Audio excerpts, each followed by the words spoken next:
भगवान श्री कृष्ण ने बताया कि कौन से घर में माता लक्ष्मी सदा निवास करती हैं। दोस्तों, आज हम आप सभी को बताएंगे कि किस कारण से मनुष्य के जीवन में दरिद्रता आती है और वह ऐसा कौन सा पाप है जिसे करने के बाद देवी लक्ष्मी मनुष्य के घर को त्याग कर चली जाती हैं, और वह कौन सा पुण्य है जिसे करने से देवी लक्ष्मी सदा उस घर में वास करती हैं। तो दोस्तों, चलिए इस प्राचीन कथा के माध्यम से इस रहस्य को जानते हैं। एक समय की बात है, गरुड़ देव भगवान श्री कृष्ण के पास जाते हैं और बोलते हैं कि मेरा आपको सादर प्रणाम। भगवान श्री कृष्ण कहते हैं कि हे गरुड़, आज किस प्रयोजन से आना हुआ।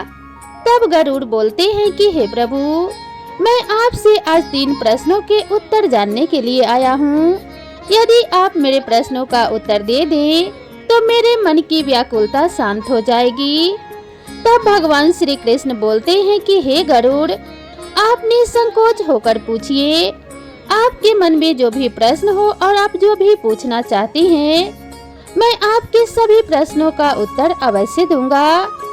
तब गरुड़ देव बोलते हैं कि हे प्रभु, आप मुझे बताएं, किस कारण मनुष्य के जीवन में दरिद्रता आती है और कौन सा पाप है जिसे करने से देवी लक्ष्मी मनुष्य के घर को त्याग कर चली जाती हैं, और वह कौन सा पुण्य है जिसे करने से देवी लक्ष्मी घर में निवास करती हैं।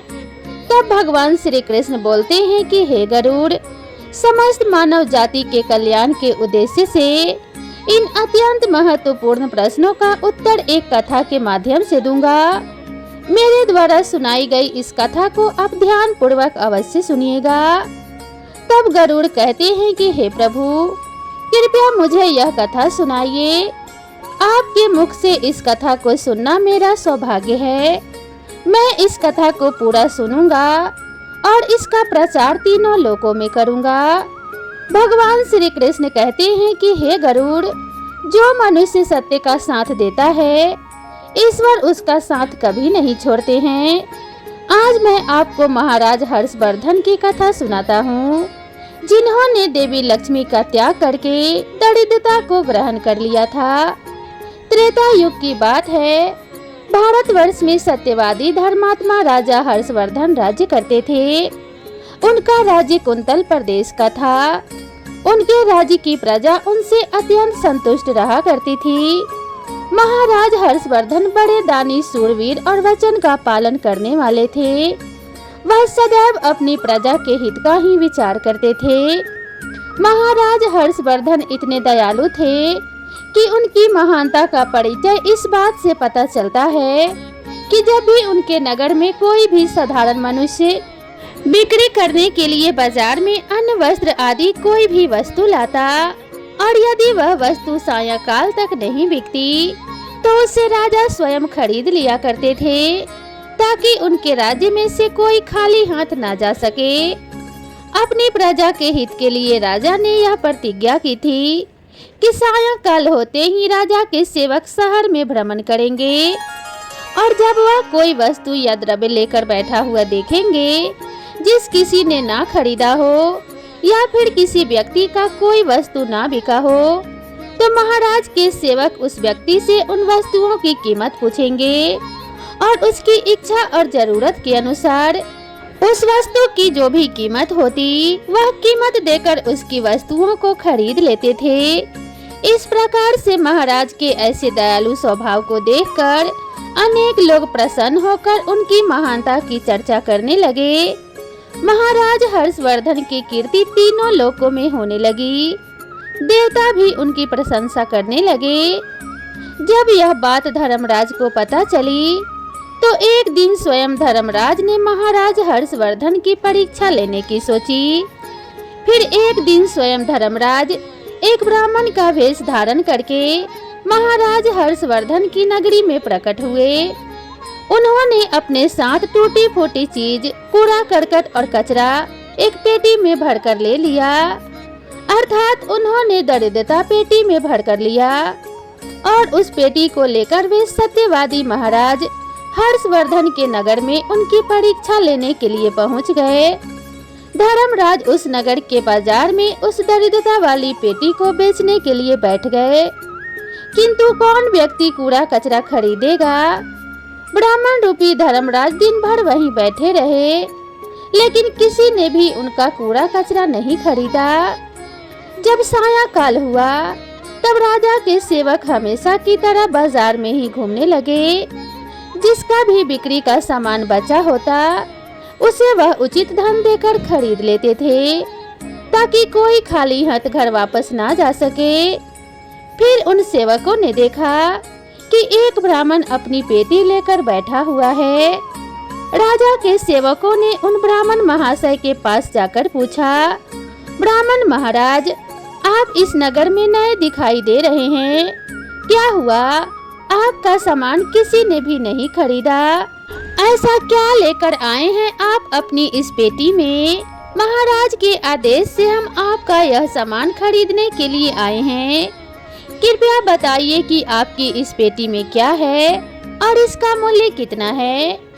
तब उस ब्राह्मण ने कहा कि हे सैनिकों, मैं इस पेटी में दरिद्रता लेकर आया हूँ, अर्थात कूड़ा करकट भरकर लाया हूँ, और इसका मूल्य 1000 स्वर्ण मुद्राएं हैं। उस ब्राह्मण के ऐसे विचित्र वचन सुनकर वे सभी सैनिक हंसने लगे, और फिर उन्होंने उस ब्राह्मण से कहा कि हे ब्राह्मण, आपकी पेटी में कूड़ा भरा हुआ है, इसे कौन लेगा? इसका मूल्य तो 1 रुपए भी नहीं है। फिर उस ब्राह्मण ने कहा कि हे सैनिकों, यदि इसे कोई नहीं लेगा तो मैं इसे वापस अपने घर लेकर जाऊंगा। मैंने तो सुना है कि आपका महाराज यहाँ से किसी भी व्यापारी को खाली हाथ वापस नहीं जाने देते, उसका सारा द्रव्य खरीद लेते हैं। लगता है मैंने आपके महाराज के बारे में झूठ सुना है। उस ब्राह्मण की ऐसी बात सुनकर राजा के सेवकों ने कहा कि हे ब्राह्मण, आपने सही सुना है, हमारे महाराज किसी भी व्यापारी को खाली हाथ घर नहीं भेजते, उसका सारा माल खरीद लेते हैं। इसीलिए तुम थोड़ी देर रुको, हम अभी महाराज के पास जाकर आते हैं। फिर उनमें से एक सेवक महाराज हर्षवर्धन के पास जाता है और उनसे कहता है कि हे महाराज, आज हमारे नगर के बाजार में एक ब्राह्मण आया है, वह बड़ा ही विचित्र है। वह अपनी पेटी में कूड़ा कचरा भरकर लाया है और उसका मूल्य वह 1000 स्वर्ण मुद्राएं बता रहा है।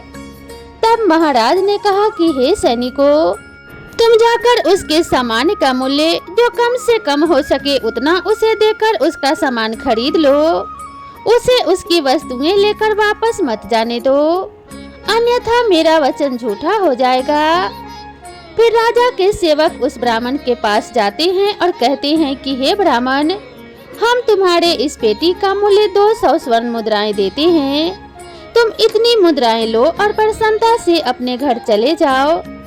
किंतु उस ब्राह्मण ने कहा कि हे सैनिकों, मैं 1000 स्वर्ण मुद्राओं से 1 रुपए भी कम नहीं लूंगा। यदि तुम मेरा सामान खरीदना चाहते हो तो खरीदो, नहीं तो मैं अपना सामान लेकर वापस चला जाता हूँ। तब उन राजा के सेवकों ने कहा कि हे ब्राह्मण, ठीक है, अब हम तुम्हें इस पेटी के बदले में 500 मुद्राएं देते हैं, इतना मूल्य तुम्हारे लिए सही रहेगा। लेकिन फिर भी वह ब्राह्मण नहीं माना और 1000 स्वर्ण मुद्राओं पर ही अड़ा रहा और कहने लगा, मेरा सामान लेना है तो कहो, नहीं तो मैं चला। तब फिर से वह सैनिक लौटकर राजा के पास जाता है और उनसे कहता है कि हे महाराज, उस ब्राह्मण को हमने 500 मुद्राएं देने की कोशिश की, किंतु वह फिर भी नहीं मान रहा है। उसकी पेटी कचरा और दरिद्रता से भरा पड़ा है, लेकिन फिर भी वह 1000 मुद्राएं ही मांग रहा है। हे महाराज, आपको उसका कचरा 1000 मुद्राओं में नहीं खरीदना चाहिए। महाराज हर्षवर्धन कहते हैं कि हे सैनिकों, यह मेरे सती की प्रतिज्ञा है, मैं किसी भी व्यक्ति को अपने राज्य से खाली हाथ जाने नहीं दे सकता। हम सत्य का त्याग कभी नहीं करेंगे। इसीलिए तुम लोग वह ब्राह्मण जो कीमत कह रहा है, उसमें उसकी वस्तुओं को खरीद कर लेकर आओ, इसमें जरा भी संकोच मत करो। फिर वह सैनिक उस ब्राह्मण के पास गए और 1000 मुद्राएं देकर वह दरिद्रता से भरी पेटी खरीद ली। फिर महाराज ने वह दरिद्रता से भरी पेटी राजमहल में रखवा दी। रात्रि में जब सोने का समय हुआ तब राजमहल से एक सुंदर सी स्त्री निकली। उसके 4 हाथ थे, हाथों में कमल पुष्प थे। उसने सुंदर आभूषण धारण किए हुए थे। जब महाराज ने उस सुंदर स्त्री को देखा तो महाराज आश्चर्य में पड़ गए। उन्होंने उस स्त्री से पूछा कि हे देवी, आप कौन हो और इस रात्रि के समय में आप यहाँ क्या कर रही हैं? महाराज की बात सुनकर देवी बोली, मैं तुम्हारे राज्य की लक्ष्मी हूँ। आप सत्यवादी धर्मात्मा हैं, इसी कारण से मैं आपके राजमहल में निवास करती हूँ। किंतु आज आपके राजमहल में दरिद्रता आ गई है और जहाँ पर दरिद्रता रहती है उस स्थान पर लक्ष्मी निवास नहीं करती हैं। आज आपके महल में पेटी भर के दरिद्रता आई है, इसीलिए अब मैं यहाँ से जा रही हूँ। तब महाराज हर्षवर्धन ने हाथ जोड़कर प्रणाम करके देवी लक्ष्मी से कहा कि हे महालक्ष्मी, आपकी जैसी इच्छा। मैं अपने वचन और प्रतिज्ञा से बंधा हुआ हूँ। मैं अपना वचन नहीं तोड़ सकता, इस कारण से मैं उस दरिद्रता से भरी पेटी को लेने से मना नहीं कर सकता था। कृपया आप मुझे क्षमा कीजिए। तब देवी लक्ष्मी महाराज के राजमहल का त्याग करके चली जाती हैं। थोड़ी देर बाद राजा ने एक बहुत ही सुंदर युवा पुरुष को राजमहल के दरवाजे से निकलते देखा। तो महाराज ने उससे पूछा कि हे देव, आप कौन हैं? यहाँ पर कैसे आए और आप कहाँ जा रहे हैं? उस सुंदर पुरुष ने कहा कि हे राजन, मेरा नाम दान है। आप सत्यवादी धर्मात्मा हैं, सदैव धर्म का पालन करते हैं। इसी कारण से मैं आपके राजमहल में निवास करता था। किंतु अब देवी लक्ष्मी आपके राजमहल को त्याग कर चली गई हैं। लक्ष्मी के बिना आप दान कहाँ से करेंगे? इसीलिए मैं भी अब आपको छोड़कर जा रहा हूँ। तब महाराज हर्षवर्धन बोले कि हे देव, ठीक है, जैसी आपकी इच्छा, आप भी जा सकते हैं, किंतु मैं अपने वचन को तोड़ नहीं सकता। फिर वह दान भी महाराज को छोड़कर चला जाता है। उसके बाद एक अन्य सुंदर पुरुष राजमहल से निकलता हुआ दिखाई पड़ा।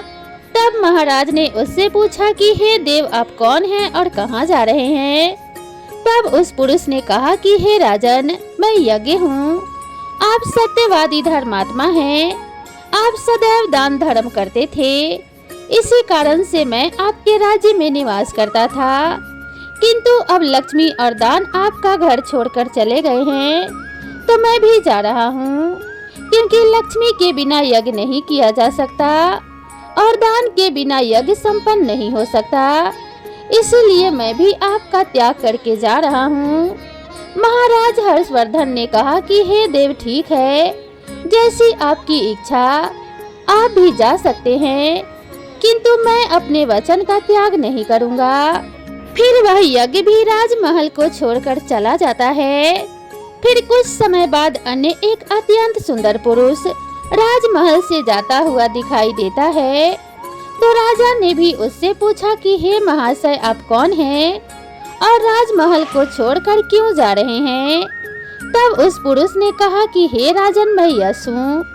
आपके पुण्य के कारण मैं आपके घर में निवास कर रहा था, किंतु अब आपके यहाँ से लक्ष्मी, दान, यज्ञ आदि सब चले गए हैं, तो उनके बिना आपको यश की प्राप्ति नहीं हो सकती। इसी कारण से मैं भी यहाँ से जा रहा हूँ। तब राजा ने उसे भी नमस्कार किया और आदर पूर्वक जाने दिया। फिर उसके बाद एक अन्य अत्यंत सुंदर स्त्री राजमहल से निकली, जिसने सुंदर वस्त्र परिधान धारण किए हुए थे। उसे देखकर राजा ने पूछ लिया कि हे देवी, आप कौन हैं और आप किस कारण से मेरे राजमहल का त्याग कर रही हैं? तब वह स्त्री बोली कि हे राजन, मैं कीर्ति हूँ। लक्ष्मी, दान, यज्ञ और यश ने भी आपका साथ छोड़ दिया है, तो उनके बिना मैं भी आपके राजमहल में नहीं ठहर सकती। इसीलिए मैं भी अब जा रही हूँ। तब राजा ने उसे भी जाने दिया। फिर अंत में एक अत्यंत सुंदर पुरुष राजमहल से निकला।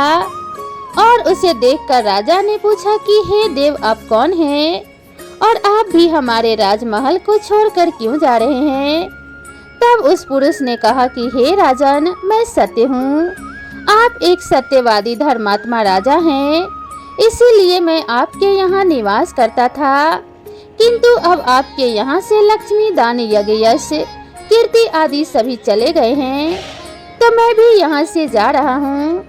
तब महाराज हर्षवर्धन ने कहा कि हे सत्य, आप भी मेरा त्याग कर रहे हैं, किंतु मैंने तो आपको कभी त्यागा ही नहीं, आपका कभी भी त्याग नहीं किया। आपके त्याग न करने के कारण ही सभी मुझे छोड़कर जा रहे हैं, इसीलिए आप मुझे छोड़कर कैसे जा सकते हैं। मैं अपने सत्य वचन का पालन करने के लिए ही दरिद्रता को अपने घर में लाया हूँ और ला के रखा था। मैंने संसार के कल्याण के लिए यह वचन दिया था कि मेरे राज्य से कोई भी खाली हाथ नहीं जाएगा।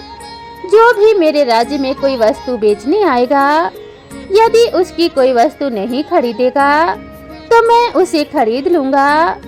इसीलिए मैंने अपने सत्य वचन का पालन करने के लिए उस ब्राह्मण को 1000 स्वर्ण मुद्राएं देकर उससे दरिद्रता खरीद लिया था। उसी दरिद्रता की पेटी के कारण देवी लक्ष्मी ने आकर मुझसे कहा कि वह उस स्थान पर निवास नहीं करती जिस स्थान पर दरिद्रता रहती है, और देवी लक्ष्मी के जाते ही यज्ञ, दान, यश, कीर्ति सब मुझे छोड़कर चले गए हैं। मेरे सत्य वचन का पालन करने के लिए ही मैंने उन सभी को जाने दिया, और अब आप मुझे भी छोड़कर जा रहे हैं। महाराज हर्षवर्धन की बात सुनकर वह सत्य बोले कि हे राजन, यदि आपने मेरे लिए ही इन सब का त्याग किया है तो ठीक है, मैं आपका राजमहल छोड़कर नहीं जाऊंगा। आप सचमुच बड़े पुण्य आत्मा और सत्यवादी हैं, इसीलिए अब से मैं आपके राजमहल में ही निवास करूंगा। और वह सत्य फिर से राजमहल में लौट गया।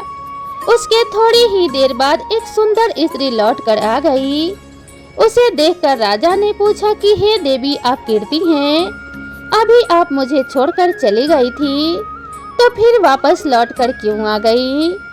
तब कीर्ति ने कहा कि हे राजन, मुझे क्षमा करो, मैं लक्ष्मी, यज्ञ, दान, यश के बिना तो रह सकती हूँ, किंतु सत्य के बिना नहीं। इसीलिए जहाँ सत्य रहेगा मैं भी वहीं पर रहूंगी। फिर राजा ने कीर्ति का स्वागत किया और वह राजमहल में चली गई। फिर यश वहाँ पर लौट कर आ गया। राजा ने उससे पूछा कि हे महाशय, आप तो यश हैं, आप मुझे छोड़कर चले गए थे, फिर लौट कर क्यों आ गए। तब उस पुरुष ने कहा कि हे राजन, कोई राजा कितना ही बड़ा धनवान हो, दानशील हो, किंतु सत्य के बिना उसे यश प्राप्त नहीं हो सकता। इसीलिए जहाँ पर सत्य विराजमान रहता है मैं भी वहीं पर रहता हूँ, सत्य के बिना मैं नहीं रह सकता। ऐसा कहकर फिर यश ने राजमहल में प्रवेश किया। उसके कुछ क्षण बाद यज्ञ भी लौट कर आ गया। राजा ने उससे पूछा कि हे महाशय, आप क्यों लौट कर आ गए। तब यज्ञ ने कहा कि हे राजन, चाहे कोई कितना भी लक्ष्मीपति और दानशील क्यों न हो, किंतु बिना सत्य के यज्ञ शोभा नहीं देता है। आप में सत्य विराजमान है, इसीलिए मैं भी आपके पास ही रहूंगा। इतना कहकर यज्ञ भी राजमहल में वापस लौट कर आ गया। उसके कुछ क्षण बाद दान भी वापस आ गया। राजा ने उससे भी पूछा कि हे महाशय, आप भी मुझे छोड़कर चले गए थे, फिर लौट कर किस कारण से आ गए। तब उस पुरुष ने कहा कि हे राजन, मैं दान हूँ। कुछ समय पहले मैं आपको छोड़कर गया था, किंतु आप में सत्य विराजमान है, और जहाँ सत्य रहता है मैं भी वहीं रहता हूँ। कोई मनुष्य कितना ही धनवान क्यों ना हो, किंतु बिना सत्य के दान नहीं कर सकता। दान का महत्व सत्य से ही होता है, इसलिए मैं भी लौट कर आ गया। राजा ने कहा कि ठीक है, आपका भी स्वागत है, और फिर दान भी राजमहल में चला गया। और फिर उसके बाद साक्षात देवी लक्ष्मी लौट कर आ गई। राजा ने पूछा कि हे माता लक्ष्मी, आप वापस क्यों आ गई। आप तो मुझे छोड़कर चले गए थे। तब देवी लक्ष्मी ने कहा कि हे राजन, यह आपके सत्य की परीक्षा थी। आपके यहाँ पर यश, दान, यज्ञ और सत्य सभी निवास करते हैं और लक्ष्मी के बिना सभी असफल हो जाएंगे। इसीलिए मैं आपके सत्य धर्म की रक्षा करने हेतु लौट कर आ गई हूँ। तब राजा ने कहा कि हे माँ लक्ष्मी, मेरे यहाँ पर तो दरिद्रता से भरी हुई पेटी है। जहाँ दरिद्रता रहती है वहाँ पर आप निवास कैसे कर सकती हैं? तब देवी लक्ष्मी ने कहा कि हे राजन, मेरी कृपा से वह दरिद्रता से भरी हुई पेटी स्वर्ण और रत्न से भर जाएंगे। इतना कहकर माँ लक्ष्मी भी राजमहल में प्रवेश करती हैं। माँ लक्ष्मी के प्रवेश करते ही वह पेटी से भरा हुआ कूड़ा कचरा रत्न और स्वर्ण के आभूषण में बदल गया। इसके कुछ समय के पश्चात स्वयं धर्मराज ब्राह्मण के रूप में राजमहल में आ गए। तब राजा ने उनसे पूछा कि हे ब्राह्मण, आप कौन हैं? आपने तो मेरा त्याग नहीं किया था, फिर आप यहाँ पर कैसे आ गए? तब उस ब्राह्मण ने कहा कि हे राजन, मैं साक्षात धर्म हूँ। मैं ही ब्राह्मण का रूप धारण करके आया था और मैंने ही 1000 स्वर्ण मुद्राओं के बदले तुम्हें दरिद्रता दिया था, किंतु तुमने अपने सत्य के बल से मुझे जीत लिया है। इसलिए अब मैं तुम्हें वरदान देने के लिए आया हूँ। बताओ मैं तुम्हें कौन सा वर प्रदान करूँ? इतना कहकर धर्मराज ने अपना मूल स्वरूप धारण किया। तब राजा हर्षवर्धन ने कहा कि हे धर्मराज, आपके दर्शन करके मैं धन्य हुआ। कृपया आप अपनी कृपा सदा मुझ पर बनाए रखें, मुझे और कुछ नहीं चाहिए। फिर धर्मराज ने राजा को आशीर्वाद दिया और उस स्थान से अंतर्ध्यान हो गए। भगवान श्री कृष्ण कहते हैं कि हे गरुड़ देव, उस प्रकार से अपने सत्य धर्म के कारण ही महाराज ने सभी पर विजय प्राप्त की थी। इसीलिए मनुष्य को कभी भी सत्य का अनादर नहीं करना चाहिए, हमेशा सत्य का पालन करना चाहिए। जो सत्य की राह पर चलता है उसके पास लक्ष्मी, दान, यज्ञ, यश, कीर्ति सदैव निवास करते हैं। तो दोस्तों, इस प्रकार से भगवान श्री कृष्ण ने गरुड़ देव जी को अत्यंत महत्वपूर्ण ज्ञान दिया है। मित्रों, मैं उम्मीद करती हूँ आप सभी को हमारी आज की यह जानकारी अवश्य ही पसंद आएगी। दोस्तों, वीडियो पसंद आई हो तो कमेंट बॉक्स में जय माँ लक्ष्मी जरूर लिखें और वीडियो को एक लाइक करना ना भूलें। कहानी में पहली बार आए हैं तो चैनल को सब्सक्राइब करना ना भूलें। तो दोस्तों, मिलते हैं इसी तरह की नई कहानी के साथ। तब तक के लिए नमस्कार।